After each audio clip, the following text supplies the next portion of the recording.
পটল দিয়ে তো অনেক রকম রেসিপি তৈরি করে খেয়েছেন, তবে এই রেসিপিটা একদিনের জন্য হলেও তৈরি করবেন, যেন মনে হবে একবার খাবার পরে প্রতিদিনই তৈরি করি।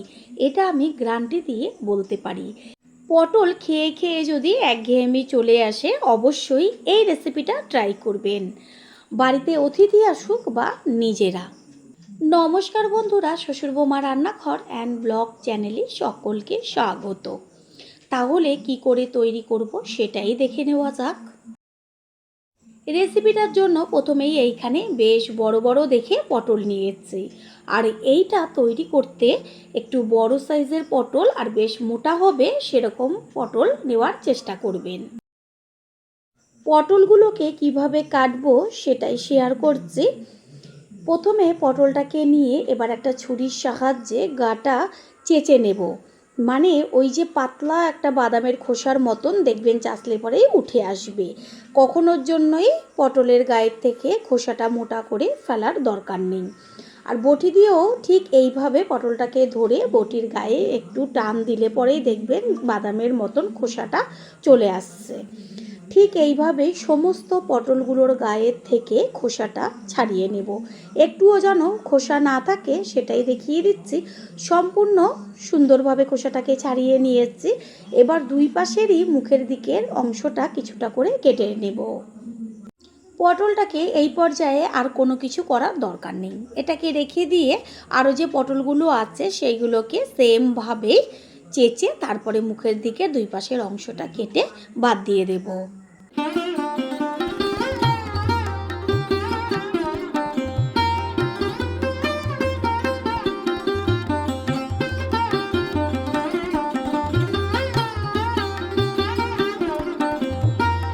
সবগুলোকে একইভাবে কেটে নিয়েছি। এবার একটা পটলকে ধরে তারপর চামচের পেছন দিকের অংশটা দিয়ে আস্তে আস্তে বেশ ঘুরিয়ে ঘুরিয়ে ভেতরের যে পটলের মধ্যে অংশটা থাকে সেটা সম্পূর্ণটা বেশ এরকম চামচ দিয়ে ঘুরিয়ে ঘুরিয়ে সেটাকে বার করে নিয়ে আসতে হবে। এই কাজটা কিন্তু একটু আস্তে আস্তে করতে হবে, না হলে পটলটা ফেটে যাবে। দেখাই গেল পটলের ভেতরের অংশটা সমস্ত বার করে নিয়েছি আর ভেতরটা পুরো ফাঁকা হয়ে গেছে। ঠিক এইভাবেই সমস্ত পটলগুলোর ভেতর থেকে তার যে শাঁসগুলো থাকে সেটাকে বার করে নিয়ে ফিরে আসছি।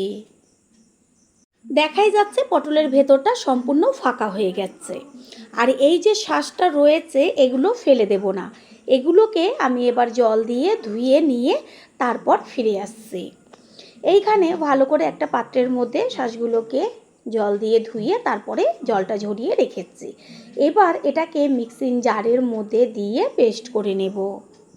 সম্পূর্ণ জল ছাড়াই এটাকে পেস্ট করতে হবে। আর এইদিকে যে পটলগুলো আমি ভেতর থেকে শাঁসটা বার করে রেখেছি, ভেতরটা দেখিয়ে দিচ্ছি সম্পূর্ণটা ফাঁকা। এই কারণের জন্যই বলেছিলাম পটলগুলো বেশ বড় বড় আর একটু মোটা দেখে নিতে। দেখতে কত সুন্দর লাগছে। গ্যাসের ওভেনে আমি জল বসিয়ে বেশ জলটাকে গরম করে নিয়েছি। এবার এর মধ্যে ওই যে পটলগুলোকে সবকটা এবার দিয়ে দেব একটা একটা করে। আমি এটাকে ভাপিয়ে নেব। এর মধ্যে দিয়েছি হাফ চা চামচ পরিমাণ লবণ। এবার ঢাকনাটা চাপা দিয়ে দেব। এইভাবে হতে থাক 3 থেকে 4 মিনিট। আর এইদিকে পটলের যে শাঁসটা আমি নিয়েছিলাম সেটা পেস্ট করে রেখেছি। 3-4 মিনিট বাদে কড়াইয়ের ওপরে যে ঢাকনাটা চাপা দিয়েছিলাম সেটাকে সরিয়ে এবার পটলগুলোকে ওপরের পিঠটাকে উল্টে দেব। এটা অনেকে আবার ভেজে নেয় তেলে, তবে ভাজলে পরে না পটলটা নরম হয়ে যায়। এইভাবে যদি ভাপিয়ে নেন তাহলে ভীষণ ভালো হয়। আর অবশ্যই জলের মধ্যে একটু লবণ দেবেন, তাহলে পটলটার মধ্যে লবণ যাবে আর খেতে খুব ভালো লাগবে। খেয়াল রাখবেন যেন পটলটা একদম নরম না হয়ে যায়, বেশ একটু হালকা নরম নরম হবে, সেই পর্যায়ে এটাকে তুলে নিতে হবে। পটলটা ভাপানো হয়ে গেছে, আমি জল ছেঁকে তুলে নেব। এখানে মিক্সিং জারের মধ্যে দিয়ে দিচ্ছি বেশ কয়েক কোয়া রসুন, ছোট ছোট করে টুকরো করে নেওয়া আদা আর ঝালের জন্য কাঁচা লঙ্কা। সামান্য জল দিয়ে এবার এটাকে পেস্ট করে নেব। গ্যাসের ওভেনে কড়াইটা বসিয়ে দিয়ে তারপর কড়াইয়ের মধ্যে দিয়ে দিচ্ছি সর্ষের তেল। তেল গরম হয়ে গেছে, এবার এর মধ্যে 1/2 চা চামচ পরিমাণ দিয়ে দিলাম হলুদ। হলুদ দেওয়ার পরেই এর মধ্যে দিয়ে দিচ্ছি কুচিয়ে নেওয়া পেঁয়াজ। এইখানে আমি বড় সাইজের একটা পেঁয়াজ কুচিয়ে নিয়েছি। আর তেলের মধ্যে প্রথমে হলুদ দেওয়ার কারণ হচ্ছে, এখন যদি তেলে শুধু যদি পেঁয়াজটা দেওয়া হতো চারদিকে তেলটা ছিটতো। হলুদ দেওয়ার কারণে তেল চারদিকে ছিটবে না। ভালোভাবে পেঁয়াজটাকে ভেজে নেব। পেঁয়াজটার গায়ে সুন্দর একটা কালার আসছে। এই পর্যায়ে এর মধ্যে দিয়ে দিচ্ছি ওই যে পেস্ট করে রেখেছিলাম আদা রসুন কাঁচা লঙ্কা, সেই পেস্ট। আর এই রেসিপির ক্ষেত্রে পেঁয়াজটা কড়া করে যেন ভাজা না হয়। দিয়ে দিচ্ছি 1 চা চামচ পরিমাণ লবণ, আর দিয়ে দেব একদম 1/2 চা চামচের থেকেও কম পরিমাণ কাশ্মীরি লঙ্কার গুঁড়ো, আর কালারের জন্য হলুদ গুঁড়ো 1/2 চা চামচ পরিমাণ। ভালো করে মিশিয়ে নিয়ে মশলাটাকে এবার কষিয়ে নেব। সত্যি বলছি, পটলের এই রেসিপিটা যে এত টেস্টি হয় সেটা আপনারা খাওয়ার পরেই বুঝতে পারবেন। তারপর অবশ্যই কিন্তু এসে কমেন্ট করে জানিয়ে যাবেন যে কতটা টেস্টি হয়েছিল। মশলার গায়ে সুন্দরভাবে তেল ছাড়ছে আর একটা ভাজা গন্ধও আসছে। এই পর্যায়ে এর মধ্যে দিয়ে দেব ওই যে পটলের শাঁসটা পেস্ট করে নিয়েছিলাম সেই সম্পূর্ণটা। ভালো করে মশলার সাথে মিশিয়ে নেব। মশলার সাথে মিশিয়ে নেওয়ার পরে এর মধ্যে দিয়ে দেব আমি আগের থেকে 2টো আলু সিদ্ধ করে রেখেছিলাম, সেই সিদ্ধ করা আলু। এইখানে আপনারা ছানা বা মাংসের কিমা বা মাছ যে কোনো কিছু দিয়ে এই পুরটা তৈরি করতে পারেন। তবে আমার হাতের কাছে আলু ছিল, সেই কারণে আলুটা সিদ্ধ করে দিয়েছি। আলু আর ওই যে পুরটা ভালো করে মশলার সাথে মিশিয়ে নিয়ে এবার সুন্দরভাবে ভেজে নিতে হবে। এটা ভাজা হতে থাক, গ্যাসের ফ্লেম লোতে রেখে অন্যদিকে একটা পাত্রের মধ্যে নিয়েছি বেসন। তার মধ্যে দিয়ে দিচ্ছি 1/2 চা চামচ পরিমাণ হলুদ, পরিমাণ মতন লবণ, আর হচ্ছে লঙ্কার গুঁড়ো। এবার চামচের সাহায্যে বেসনের সাথে হলুদ লঙ্কার গুঁড়ো লবণটাকে মিশিয়ে নেব। এতে বেসনের পরিমাণটা একটু বেশি দিতে হবে। মিশিয়ে নিয়েছি। এইবার অল্প অল্প জল দিয়ে ভালো করে বেসনটাকে ফেটিয়ে নেব। আর যত ভালোভাবে বেসনটা ফেটানো হবে ততই কিন্তু রেসিপিটা টেস্টি হবে। অল্প অল্প জল দিয়ে ব্যাটারটাকে তৈরি করে নিতে হবে। প্রথমে বেশি জল দেবেন না, আর এটা কিন্তু পাতলা ব্যাটার হবে না, বেশ একটা থকথকে ঘন ব্যাটার হবে, সেটা আমি দেখিয়ে দেব। প্রথমে একটু চামচের সাহায্যে অল্প অল্প জল দিয়ে আমি ব্যাটারটা তৈরি করছি। তারপরে হাত দিয়ে ভালোভাবে একটু সময় নিয়ে ফেটিয়ে নিতে হবে। ঠিক এইভাবে বেসনটাকে হাত দিয়ে ফেটাতে হবে। এদিকে পুরটাকে বেশ একটু বাদে বাদে খুন্তি দিয়ে নেড়ে চেড়ে দিতে হবে, না হলে নিচটা লেগে যাবে। আর যখন দেখবেন এটা বেশ হয়ে এসছে তখন কড়াইয়ের থেকে ছেড়ে ছেড়ে যাবে। পুর একদম তৈরি হয়ে গেছে। এবার গ্যাস অফ করে দিয়ে পুরটাকে একটা প্লেটে তুলে ঠান্ডা করে নেব। পুরটা ঠান্ডা হয়ে গেছে। এবার একটা পটল নিয়ে যেদিকে ফাঁকা অংশটা রয়েছে তার মধ্যে এবার পুরটাকে বেশ চামচের পেছন দিয়ে আস্তে আস্তে ভরে দেব। আর পুরটা যেন এমনভাবে ভরবেন যেন সম্পূর্ণ পটলের ভেতরটা একদম ভরে যায়। দেখাই যাচ্ছে যে কিভাবে আমি পুরটা ভেতরে ভরছি। আর একটা কথা খেয়াল রাখবেন, পটলটা যেন ভাপানোর সময় একদম নরম না হয়ে যায়।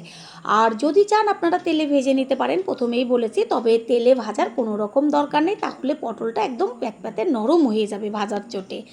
সেই কারণে এই পদ্ধতিতেই করবেন। মুখের ফাঁকা অংশটা আমি পুর দিয়ে বেশ হাত দিয়ে সমান করে দিচ্ছি। এইখানে চাইলে আপনারা যে মুখের অংশটা কেটে বাদ দিয়ে দিয়েছি সেটাকেও আটকে দিতে পারেন, তবে আমি সেটা করিনি, শুধু পুর দিয়ে আটকে দিয়েছি। আর একটাও একইভাবে ভরে নেব। চামচের সাহায্যে দেরি হচ্ছিল, সেই কারণে হাত দিয়ে আমি বেশ পুর নিয়ে তারপর আঙুল দিয়ে ঠেসে ঠেসে ভেতরটা ভরে দিচ্ছি। হাত দিয়ে করলেই তাড়াতাড়ি হয়। আর খেয়াল রাখবেন যেন ফেটে না যায় পটলটা, একটু সাবধানে পুরটা ভেতরে ভরবেন। একইভাবে মুখটাকে আটকে দিলাম। আর এইভাবেই সমস্ত পটলগুলোর ভেতরে পুরটা ভরে নিয়ে ফিরে আসছি।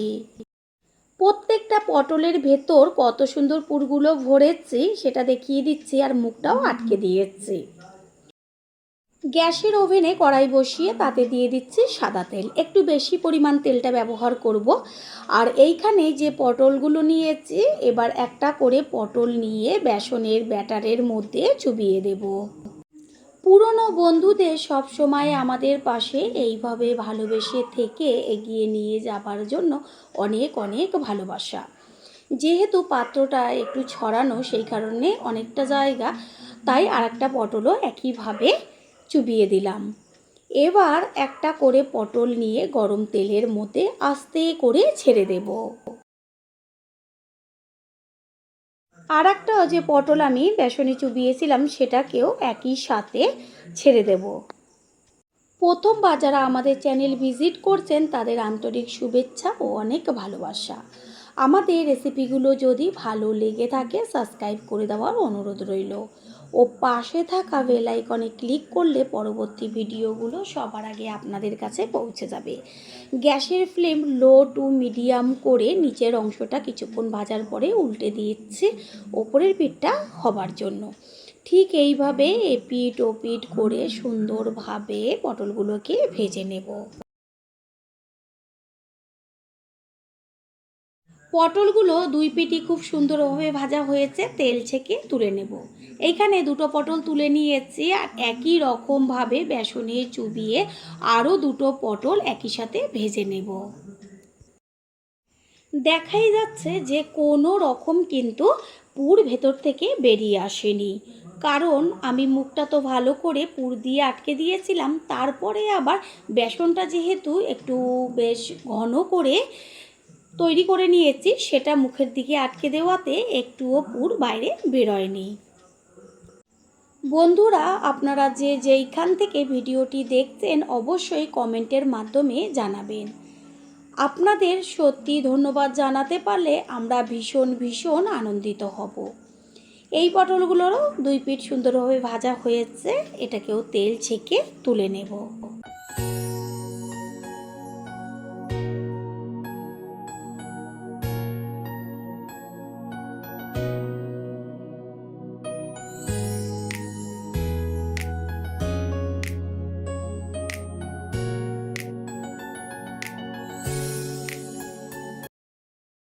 তৈরি হয়ে গেল আজকের টেস্টি টেস্টি পটলের রেসিপি।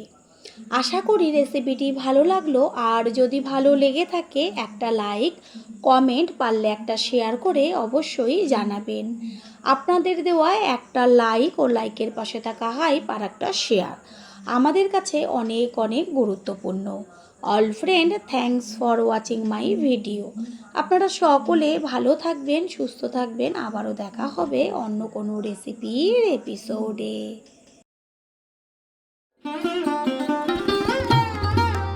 দুপুরবেলা খাবার পাতে যদি এরকম একটা ভর্তা রেসিপি পাওয়া যায় তাহলে আর কিছুই লাগবে না। এতটাই টেস্টি হয় খেতে, এটা আমি গ্যারান্টি দিয়ে বলতে পারি। নমস্কার বন্ধুরা, শ্বশুর বৌমা রান্নাঘর অ্যান্ড ব্লগ চ্যানেলে সকলকে স্বাগত। তাহলে কি করে তৈরি করব সেটাই দেখে নেওয়া যাক। সবার প্রথমে এইখানে আমি একদম যে মিষ্টি কুমড়ো, মানে পাকা কুমড়োটা, সেই কুমড়ো নিয়েছি। কুমড়োটাকে কেটে নিয়ে ফিরে আসছি। কুমড়োটাকে কেটে নিয়ে ফিরে এসছি, আর পেছনের খোসাটাকে ফেলে তারপর লম্বা লম্বা করে বেশ চওড়া পাতলা করে কেটে নিয়েছি। যেহেতু এটা আমি ভাজা করব সেই কারণে বেশ বড় বড় করে পাতলা করে কেটেছি। এটাকে জল দিয়ে ধুয়ে রেখেছি। কুমড়োর মধ্যে এবার দিয়ে দেব হাফ চা চামচ পরিমাণ লবণ, আর দিয়ে দেব হাফ চা চামচ পরিমাণ হলুদ গুঁড়ো। এরপর লবণ আর হলুদটাকে হাত দিয়ে বেশ কুমড়োর গায়ে ভালো করে মাখিয়ে এটাকে রেস্টে রেখে দেব 5 মিনিট মতন। কুমড়োটা লবণ হলুদ মাখানো থাক, অন্যদিকে গ্যাসের ওভেনে কড়াই বসিয়ে তাতে দিয়ে দিচ্ছি অল্প পরিমাণ সর্ষের তেল। যে কোনো ভর্তাই তৈরি করার সময় সবসময় সর্ষের তেলটা দিলেই বেশি টেস্টি হয়। এবার 3টে শুকনো লঙ্কা আমি আগে তেলের মধ্যে ভেজে তুলে নেব। গ্যাসের ফ্লেম লোতে করে লঙ্কাটাকে ভেজে নেব, না হলে ওপরটা পুড়ে যাবে আর ভেতরটা কাঁচা থাকবে, মানে বীজগুলো কাঁচা থাকবে, করকরে ভাজাটা হবে না। খুব সুন্দরভাবে লঙ্কাটাকে ভেজে নিয়েছি, তেল ছেঁকে তুলে নেব। তেলের মধ্যে এরপর ফোড়ন দিয়েছি হাফ চা চামচ পরিমাণ কালো জিরে। অবশ্যই কিন্তু ফোড়নটা কালো জিরে দেবেন। তারপরে এর মধ্যে দিয়ে দেব আমি কতগুলো গোটা রসুন ছাড়িয়ে রেখেছি সেই রসুনগুলোকে। আর ভর্তায় একটু রসুন পেঁয়াজের পরিমাণটা বেশি দিলে পরে ভীষণ টেস্টি হয়। রসুনটাকে এমনভাবে ভাজতে হবে গ্যাসের ফ্লেম লোতে রেখে যেন হাত দিয়ে ধরলেই ওইটা বেশ গলে যায় রসুনটা। সেইভাবে একদম লাল লাল করে ভেজে নিতে হবে। ভাজা হয়ে গেছে, এটাকে তুলে সাইডে রেখে দেব। ওই তেলের মধ্যেই দিয়ে দেব কুচিয়ে নেওয়া পেঁয়াজ। এইখানে আমি মাঝারি সাইজের দুটো পেঁয়াজ ব্যবহার করেছি। পেঁয়াজের পরিমাণটাও একটু বেশি দিয়েছি, খেতে দুর্দান্ত লাগবে, যেটা নাকি খাওয়ার পরেই বুঝতে পারবেন। পেঁয়াজটা মজে আসার জন্যই এর মধ্যে দিয়ে দিচ্ছি হাফ চা চামচ পরিমাণ লবণ। আমি কুমড়োর মধ্যে তো লবণটা মাখিয়ে রেখেছি, আর পেঁয়াজের মতো হাফ চা চামচ পরিমাণ লবণ দিলাম।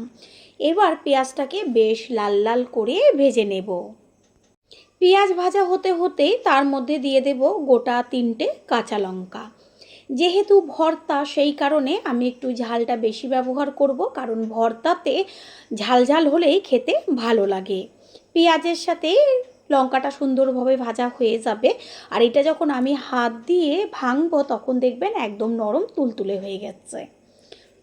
পেঁয়াজ আর লঙ্কা তুলে নিয়ে তারপর আমি কোনো রকম তেল ব্যবহার করিনি, ওই যে সামান্য একটু গালাগা তেল রয়েছে কড়াইতে, এতেই টমেটোটা ভাজা হয়ে যাবে ভালো মতন। গ্যাসের ফ্লেম লোতে রয়েছে, আর এইভাবেই এপিট ওপিট করে টমেটোগুলোকে ভেজে নেব। নিচের পিঠটা ভাজা হয়েছে, উল্টে দেব ওপরের পিঠটা হবার জন্য। আর টমেটোটাও ভাজা হতে থাক, অন্যদিকে লঙ্কার মধ্যে একটু লবণ ছড়িয়ে দিচ্ছি। এতে কি হবে, লঙ্কাটা নরম হবে না আর ভাঙতে সুবিধা হবে। এরপর রসুনটাকে হাত দিয়ে আমি ভেঙে চড়ে নেব।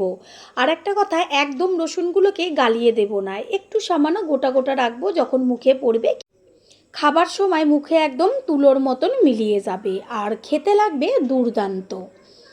এবার ওই যে লঙ্কার গায়ে লবণটা দিয়েছিলাম, সুন্দরভাবে লঙ্কাটাকে ভেঙে নেব। আর ঝালটা তো প্রথমেই বলেছি একটু বেশি পরিমাণ দেব। একটা লঙ্কা আমি গার্নিশিংয়ের জন্য রেখে দেব, আর দুটো ভেঙে দেব। যারা কুমড়োর ভর্তা খেয়েছেন তারাই জানবেন যে এর স্বাদ কতটা টেস্টি হয়। যারা কখনোই খাননি তারা অবশ্যই একদিনের জন্য হলেও তৈরি করে খেয়ে তারপর এসে কমেন্ট করে অবশ্যই কিন্তু জানিয়ে যাবেন যে কতটা টেস্টি হয়েছিল। লঙ্কাটাকে ভেঙে নিয়েছি শুকনো লঙ্কায়, এবার কাঁচা লঙ্কাগুলোকে একইভাবে ডলে নেব।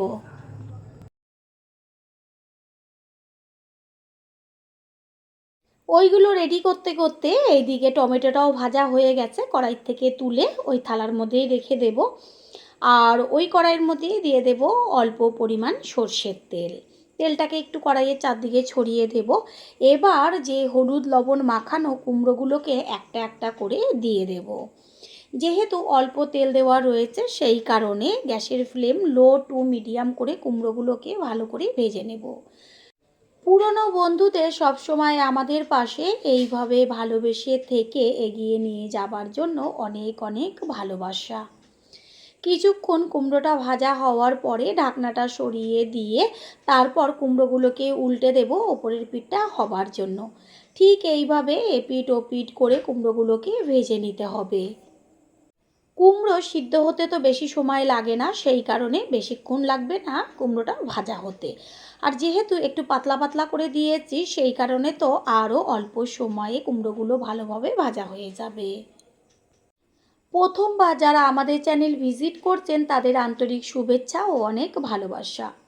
আমাদের রেসিপিগুলো যদি ভালো লেগে থাকে সাবস্ক্রাইব করে দেওয়ার অনুরোধ রইল, ও পাশে থাকা বেল আইকনে ক্লিক করলে পরবর্তী ভিডিওগুলো সবার আগে আপনাদের কাছে পৌঁছে যাবে। খুন্তি দিয়ে তো চেক করে দেখিয়ে দিলাম কুমড়োগুলো সব সিদ্ধ হয়ে গেছে, ভাজাটা একদম কমপ্লিট। কুমড়োগুলোকে খুন্তির সাহায্যে তুলে একটু কড়াইয়ের সাইডে রেখে দেব, যেন কুমড়োর গায়ের থেকে যে তেলটা রয়েছে সেটা নিচে গড়িয়ে আসে। এরপর আর যে কুমড়োগুলো রয়েছে একইভাবে ভেজে নেব। টমেটো ও কুমড়ো দুটোই তো থালার মধ্যে তুলে নিয়ে এসেছি, আর ওই সাইডে যে কুমড়োগুলো কাঁচা ছিল সেগুলোকে ভেজে নিচ্ছি। টমেটোটা ঠান্ডা হয়ে গেছে। এইবার হাত দিয়ে তারপর টমেটোর ওপরে যে গায়ের খোসা রয়েছে পাতলা সেটাকে তুলে ফেলে দেব। সবগুলো টমেটোর গায়ের থেকে খোসাগুলোকে ফেলে দিয়ে তারপর ভালোভাবে মেখে নেব। সব কুমড়োগুলোকে ভেজে নিয়েছি। এবার হাত দিয়ে কুমড়োগুলোকে মাখবো। আর এত ভালোভাবে ভাজা হয়েছে, হাতে দেওয়া মাত্রই সুন্দরভাবে গলে যাচ্ছে। ঠিক এইভাবে হাত দিয়ে মেখে নেব। আর ভর্তা সবসময় হাত দিয়ে মাখলেই তার টেস্টটা হয় অসাধারণ। সমস্ত উপকরণগুলো আলাদা আলাদাভাবে মেখে নিয়েছি। এবার এর মধ্যে দিয়ে দিলাম বেশ কিছুটা পরিমাণ ধনেপাতা।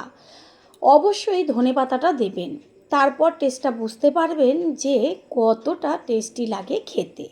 খুব ভালোভাবে এবার সব উপকরণগুলো দিয়ে কুমড়োটাকে মেখে নেব। বন্ধুরা, আপনারা যে যেইখান থেকে ভিডিওটি দেখছেন অবশ্যই কমেন্টের মাধ্যমে জানাবেন। আপনাদের ধন্যবাদ জানাতে পারলে সত্যিই আমরা ভীষণ আনন্দিত হব। সমস্ত কিছু মেখে নেওয়ার পরে চেক করে নিয়েছি অল্প লবণের প্রয়োজন, সেই কারণে লবণটা দিয়ে আবারও মেখে নেব। লবণটা বুঝে ব্যবহার করবেন, কারণ কুমড়োর মধ্যে তো লবণ আগেই দেওয়া ছিল। পেঁয়াজ ভাজার সময় লবণ ব্যবহার করেছি, সেই অনুযায়ী আপনারা লবণটা ব্যবহার করবেন। সবশেষে দিয়ে দিচ্ছি কাঁচা সর্ষের তেল, যেটা ছাড়া ভর্তার টেস্ট একদম কিন্তু অসম্পূর্ণ থেকে যায়। সেই কারণে একদম সব শেষে কাঁচা সর্ষের তেল দিয়ে আবারও ভালো করে মেখে নিতে হবে। তৈরি হয়ে গেল দুর্দান্ত স্বাদের রেসিপি কুমড়ো ভর্তা। এটা আপনারা রুটি, পরোটা, ভাত যা দিয়ে খেতে চাইবেন একদম দেখবেন আর সাথে কিছুই লাগবে না। আশা করি রেসিপিটি ভালো লাগলো। আর যদি ভালো লেগে থাকে একটা লাইক, কমেন্ট, পারলে একটা শেয়ার করে অবশ্যই জানাবেন। আপনাদের দেওয়া একটা লাইক ও লাইকের পাশে থাকা হাইপ আর একটা শেয়ার আমাদের কাছে অনেক গুরুত্বপূর্ণ। All friend, thanks for watching my video. আপনারা সকলে ভালো থাকবেন, সুস্থ থাকবেন। আবারও দেখা হবে অন্য কোনো রেসিপির এপিসোডে।